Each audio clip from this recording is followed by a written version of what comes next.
Un missile Iskander-M a pulvérisé un quai stratégique dans le port d'Odessa en pleine opération de déchargement. Quelques heures plus tard, à des centaines de kilomètres à l'est, un drone gérant 2 réduisait en cendres un dépôt de munitions de la 56e brigade ukrainienne à Kramatorsk. 2 frappes majeures, 2 coups portés à la logistique militaire de Kiev.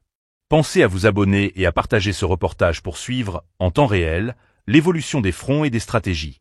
Ce 3 juillet, les forces russes ont mené une série d'opérations coordonnées sur plusieurs axes, illustrant un usage simultané de missiles balistiques, de drones de combat et de technologies de reconnaissance de plus en plus intégrées. À Odessa, l'un des derniers ports encore partiellement opérationnels pour la logistique militaire ukrainienne a été ciblé par un missile Iskander-M. Le tir aurait eu lieu précisément au moment où un navire déchargeait du matériel destiné aux forces ukrainiennes. Les images satellites et les rapports locaux évoquent une explosion d'une intensité rare, suggérant la présence de munitions ou de systèmes sensibles parmi la cargaison. L'attaque sur le port d'Odessa ne se limite pas à une action isolée. Elle s'inscrit dans une stratégie de pression constante sur les infrastructures logistiques et les chaînes d'approvisionnement ukrainiennes. Odessa, en tant que nœud maritime, représente un maillon essentiel pour les livraisons militaires venues de l'étranger.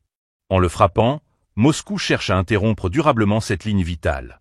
Dans la région de Kramatorsk, un autre point névralgique, c'est un dépôt de munitions qui a été frappé par un drone kamikaze de type Gérant 2. Cette installation appartenait à la 56e brigade des forces armées ukrainiennes. L'explosion qui a suivi l'impact a été massive, et des témoins signalent une détonation visible à plusieurs kilomètres à la ronde. Cette opération s'inscrit dans une logique d'érosion systématique des stocks militaires ukrainiens, visant à affaiblir la résistance dans le Donbass.